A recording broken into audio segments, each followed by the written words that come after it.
Hello friends, चलिए आज की क्लास शुरू करते हैं। ये हमारी 7th क्लास होगी बीपीओ मेंस एग्जाम के लिए। आज के टॉपिक क्या क्या हैं। पहला टॉपिक है आपका यूपी में पंचायती राज संस्थानों के संबंध में विधायी प्रावधान। विधायी प्रावधान क्या होते हैं? जो यूपी की विधानमंडल में, ठीक है, विधानसभा विधान परिषद में जो कानून पारित हुए हैं, किससे रिलेटेड? पंचायती राज संस्थानों से संबंधित। तो पहला कानून तो आपको पता है 1947 था, पंचायती राज एक्ट। बिल्कुल डिटेल में पढ़ चुके हो आप। दो कानून और बचते हैं आपके, एक है क्षेत्र पंचायत एक्ट और दूसरा है जिला पंचायत एक्ट। दोनों एक ही में आ जाते हैं। उसमें बहुत ज़्यादा प्रावधान नहीं पढ़ने हैं, लेकिन ठीक ठाक पढ़ने हैं, ठीक ठाक धाराएं आपको पढ़नी पड़ेंगी, ठीक है। उसको अभी हम इसलिए नहीं करा रहे हैं कि एक साथ इतनी सारी धाराएं आ जाएंगी ना, आप कंफ्यूज हो जाओगे। तो उसको हमने सोचा कि उसको लास्ट में कराएंगे। बाकी सारी चीज़ें जो थ्योरेटिकली है, प्लस जो पंचायती राज एक्ट की धाराएं जिसमें रिपीट हो रही ना, वो ऐसे टॉपिक लेके आए जाएं जिससे वो धाराएं रिपीट हो। तो बार बार हर टॉपिक में धाराएं रिपीट हो रही। अब कैसे रिपीट होगी, हल्का सा आइडिया ले लो। जैसे है ग्राम पंचायतों का गठन, तो जो पंचायती राज एक्ट है उसी में ही ग्राम पंचायतों के गठन की बात की गई, और एक अलग से भी ये टॉपिक है। तो बहुत सी चीज़ें यहाँ रिपीट हो जाएंगी, तो वो आपका रिवीजन हो जाएगा। फिर पंचायतों के अधिकार, दायित्व, कर्तव्य, इसमें भी रिपीट होगा। तो जब मैं अधिनियम वो करा रहा था, मैंने डायरेक्ट आपको बोला था कि इस अधिनियम को करने के बाद 4-5 टॉपिक आपके ऑलरेडी क्लियर हो जाएंगे। तो बहुत सी चीज़ें आपकी रिवाइज होंगी यहाँ से, कुछ नया आइडिया लगेगा और कुछ जो एडिशन होगा वो इसमें हो जाएगा, ठीक है। तो इसको हम बाद में देखेंगे। जो आपका जिला और क्षेत्र पंचायत एक्ट है, यहाँ पे हम राज्य निर्वाचन आयोग देखेंगे, डिटेल में क्या काम है, कैसे क्या है। आरक्षण की व्यवस्था देखेंगे, ग्राम पंचायतों का गठन देखेंगे, पंचायतों के अधिकार, दायित्व, कर्तव्य और ग्राम पंचायतों की समितियाँ। वहाँ पे कुछ समितियाँ रह गई थी, यहाँ हम और ज़्यादा डिटेल में देखेंगे। ये तो हो गया टॉपिक जो हमें पढ़ना है, ठीक है। अब कुछ लोगों को जो कन्फ्यूजन है, तो ध्यान रखो, यूपी जीके प्लस कंप्यूटर, इसके बाद पंचायती राज के बाद दोनों शुरू होंगे और दोनों के पूरे टॉपिक आपको कराए जाएंगे। जो कंटेंट आपको चाहिए, आगे चल के रिवीजन प्रोग्राम चलेगा, टॉपिक वाइज एमसीक्यूज होंगे, बीच बीच में वैल्यू एडिशन प्रोग्राम भी आएगा, टास्क दिए जाएंगे। तो वो सारी चीज़ों के लिए आपको पेड बैच की जानकारी, कोई भी वीडियो आप ओपन करोगे उसमें एक कमेंट होता है, पिंड कमेंट, वहाँ मिल जाएगी, या हर वीडियो के लास्ट में बता दिया करेंगे, ठीक है। अब आते हैं थोड़ा सा जो बन दरोगा का रिजल्ट आया है, उस पर भी चर्चा करनी जरूरी है। मैसेज तो देखो बहुत सारे हैं स्टूडेंटों के, मैसेज तो फील्ड हैं जितने भी हैं। जैसे ये नेहा त्रिपाठी थी, इन्होंने बोला है कि सर मेरा भी हो गया है, ठीक है। जितने भी मैसेज होंगे या तो पेड बैच ज्वाइन कर रहे होंगे या फिर इनके मैसेज होंगे इसी से रिलेटेड, बन दरोगा रिजल्ट से। लेकिन कल का एक मैसेज बताते हैं जिसने थोड़ा सा मन खुश कर दिया, वो देखिए। ये है, यूट्यूब पे कमेंट किया था कल की क्लास पे, सर मैंने आपकी क्लास बन दरोगा के लिए की ली थी और इन्होंने नंबर कितने प्राप्त किए? 79.75, ठीक है, थैंक यू बोला। लड़की हैं, गर्ल्स में one of the best marks हैं, गर्ल्स में जो हाईएस्ट हैं मेरी नज़र में वो 84 मार्क्स हैं, तो इनके भी नंबर बहुत सही है, ठीक है। इसके बाद जब ये आया, फिर एक मैसेज आया, अगला दिखाते हैं आपको, मोंटी किंग का। अभी इन्होंने नाम रखा हुआ है। इन्होंने बोला कि सर मैंने सिर्फ आपकी यूट्यूब चैनल से नोट्स बनाए थे, मतलब ये यूट्यूब चैनल से ही पढ़ाई की थी इन्होंने, बार बार रिवीजन किया था, और एससी कैटेगरी में इनके नंबर हैं 81.5। एक अनूप करके भी हमारे स्टूडेंट हैं, उनके भी मार्क्स बहुत सुपर हैं, 85 हैं उनके। तो इन्होंने भी समझो बहुत बेस्ट काम किया है। अब आते हैं मेन स्टोरी पे। ये सब होने के बाद मुझे नहीं पता था कि तोमर ये जो हैं, ठीक है। तो इसके बाद क्या हुआ? इसके बाद ये आया, संदीप करके हैं एक हमारे स्टूडेंट, ये एसआई हैं संदीप जी। कहाँ पे? सीआईएसएफ में, ठीक है। ऑलरेडी एसआई पोस्ट पे हैं, अच्छी खासी सैलरी, सैलरी यहाँ से बहुत ज़्यादा है, लेकिन साउथ में पोस्टेड हैं। तो जब एक टाइम के बाद साउथ में पोस्टेड हो तो थोड़ा सा एक होता है ना, परेशान थे। तो इन्होंने मैसेज किया, क्योंकि इनसे मेरी बात होती रहती, उन्होंने हाँ करके बोला सर शिल्पा तोमर वाइफ है इनकी, मतलब मिसेज संदीप जी थी वो जिन्होंने बताया था, और इनके मार्क्स उनसे एक नंबर कम है। दोनों लोगों का मतलब बन दरोगा में हो गया है, दोनों लोग पढ़ रहे थे और दोनों ने फिर थैंक यू बोला और दोनों लोग ही ज्वाइन करेंगे। ये समझो, ये एक खुशी है, परिवार को एकदम सेटलमेंट मिल गया। ऐसी खुशियाँ, इसी के लिए ही ये प्रयास हुआ था, बड़ा सही लगता है, ठीक है। चलिए अब क्लास पे आ जाते हैं, तो स्टार्ट करते हैं। सबसे पहले इतिहास देख लेते हैं, थोड़ा और इतिहास। वैसे तो आप पंचायती राज संस्थानों का देख चुके हो, यूपी में देखते हैं। तो देखो, पहली चीज़, यूपी देश का पहला ऐसा राज्य था जिसने 1947 में संयुक्त प्रांत पंचायती राज अधिनियम पारित किया था, उसी को हमने पढ़ा है, उसका नाम अब उत्तर प्रदेश पंचायती राज अधिनियम हो गया। तो यही लिखा है यहाँ पे, 1947 में पहली बार आ गया था। फिर 15 अगस्त 1949 को क्या हुआ, 35,000 ग्राम पंचायतों की स्थापना हुई या गठन हुआ, और 8,000 न्याय पंचायतें, जैसे पंचायत अदालतें बोला जाता था उस समय, राज्य में स्थापित की गई। 1961 में क्या हुआ था, 1961 में आपका क्षेत्र पंचायत एक्ट और जिला पंचायत एक्ट आया था। इसी के आधार पर ही 3 टायर व्यवस्था, उसके पहले आपकी बलवंत राय मेहता कमेटी की सिफारिशें आ गई थी 1957 में, तो उसी सिफारिशों को आधार बना के यूपी में 3 टायर व्यवस्था, 3 स्तरीय पंचायती राज सिस्टम को अपनाया गया। और आगे चलते हैं, चूँकि 73वां संविधान संशोधन अधिनियम था, सबको बताया मैंने, जब ये हुआ तो सारे राज्यों को समय दिया गया 1 ईयर का, कि आप इस अधिनियम को अपना लो, अपने अपने जो भी राज्य में हैं आपके अधिनियम, उनमें जो भी संशोधन करने या नया लाना है लेके आ जाओ। यूपी ने क्या किया, नया अधिनियम तो नहीं लेके आए, लेकिन इन्होंने जो यूपी का पंचायती राज अधिनियम 1947 है, क्षेत्र पंचायत और जिला पंचायत अधिनियम 1961 है, इसमें जो भी जरूरी संशोधन थे वो कर लिए। और जब ये संशोधन कर लिए तो ही क्या हो गया, पंचायती राज सिस्टम को त्रिस्तरीय अपना लिया गया 1961 में। आगे चलते हैं, अब यूपी में कुछ पंचायत चुनाव हुए। तो सबसे पहले यूपी में पंचायत चुनाव हुआ 1949 में, जो मैंने बोला कि जो गठन हो गया था ग्राम पंचायतों का, न्याय पंचायतों का, उसके बाद चुनाव हुआ। ठीक है, चुनाव के बाद ही पंचायत का गठन कब होता है, पंचायत का गठन तो होता है चुनाव के बाद, जो चुने जाते हैं सदस्य वो बनाते हैं पंचायत सभा। ग्राम सभा का गठन हो जाता है चुनाव के पहले, क्योंकि ग्राम सभा में वो लोग आते हैं जो वोटर होते हैं, जिनका नाम उस गांव की मतदाता सूची में होता है, वो ग्राम सभा बनाते हैं। और पंचायत कौन बनाते हैं, जो चुन के आते हैं। द्वितीय चुनाव 1955 में हुए, तृतीय 1961-62 में हुए, और 11 में चुनाव 2015 में हुए। तो फिर 5 साल लगा लो, तो 12 में कब हुए होंगे, 20 में हुए। ठीक है, अब 73वां संविधान संशोधन के पश्चात राज्य चुनाव आयोग की स्थापना की गई। तो स्टेट इलेक्शन कमीशन SEC, और आगे चल के राज्य चुनाव आयुक्त भी होता है SEC, तो इसकी स्थापना की गई। इसके बारे में हम थोड़ा डिटेल में पढ़ेंगे। राज्य चुनाव आयुक्त को हाईकोर्ट जज की तरह स्टेटस दिया गया, मतलब राज्य के चुनाव आयुक्त को हटाना है तो आप कैसे हटाओगे, उसी पद्धति से हटाओगे जिस पद्धति से महाभियोग लाके हाईकोर्ट जज को हटाया जाता है।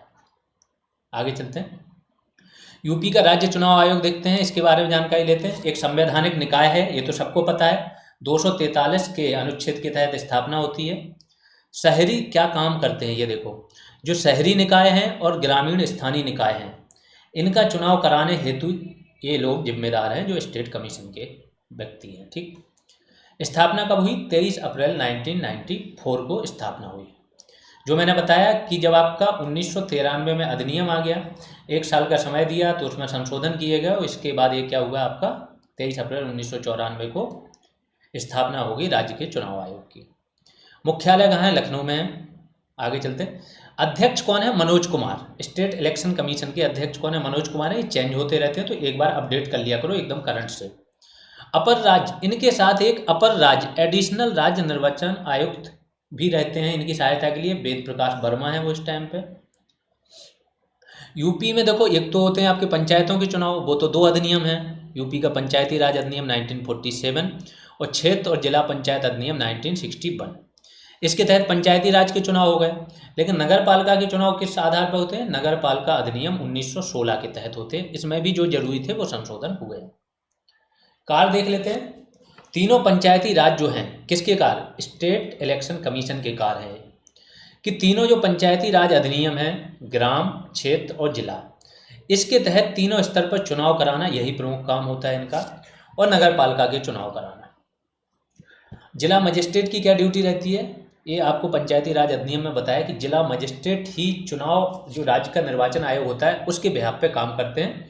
तो राज्य चुनाव आयोग के सामान्य पर्यवेक्षण के तहत संबंधित जिलों में स्थानीय निकाय चुनाव के संचालन हेतु जिला मजिस्ट्रेट यानी कि DM आपके जिम्मेदार होते हैं।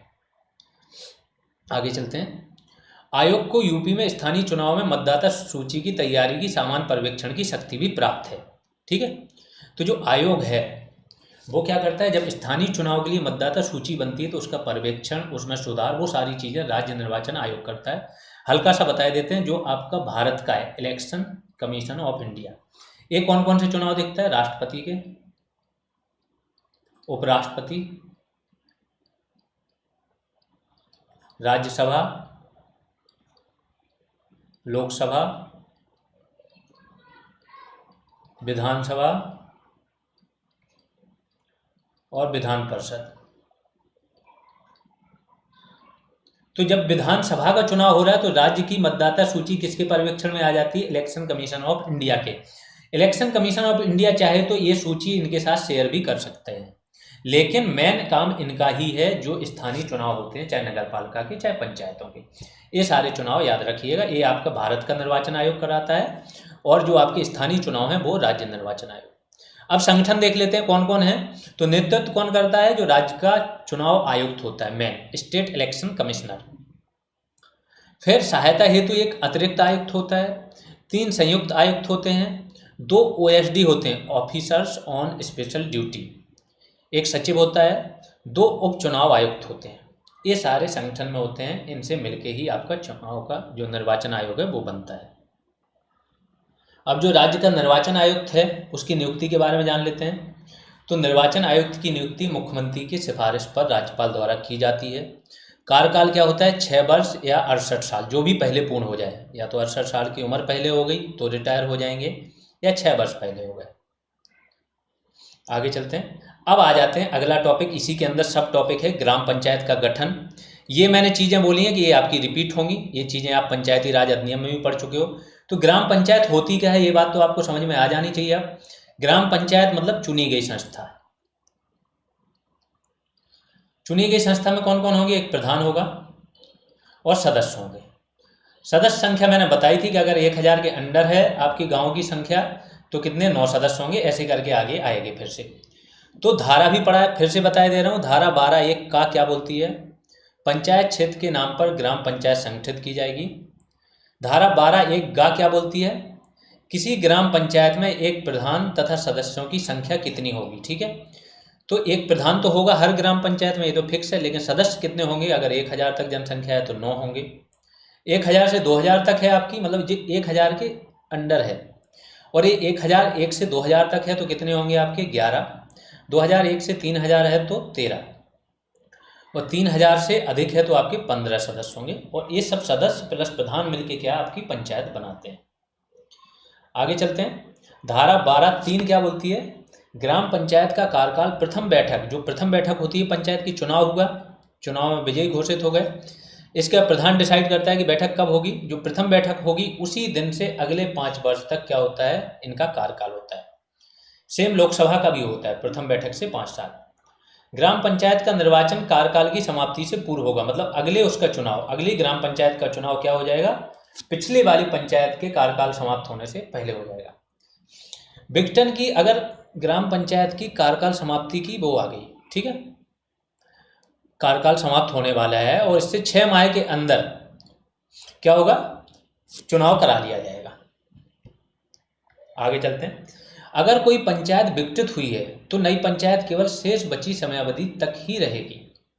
ठीक है, अगर कोई पंचायत, यहाँ पे कार्यकाल नहीं, थोड़ा सा ध्यान रखना, यहाँ विघटन है, अगर उसको विघटित कर दिया जाए किसी पंचायत को तो विघटित होने के बाद अगले 6 माह के अंदर चुनाव कराना आवश्यक है। 6 माह से ज़्यादा आप बिना पंचायत के नहीं रख सकते हो।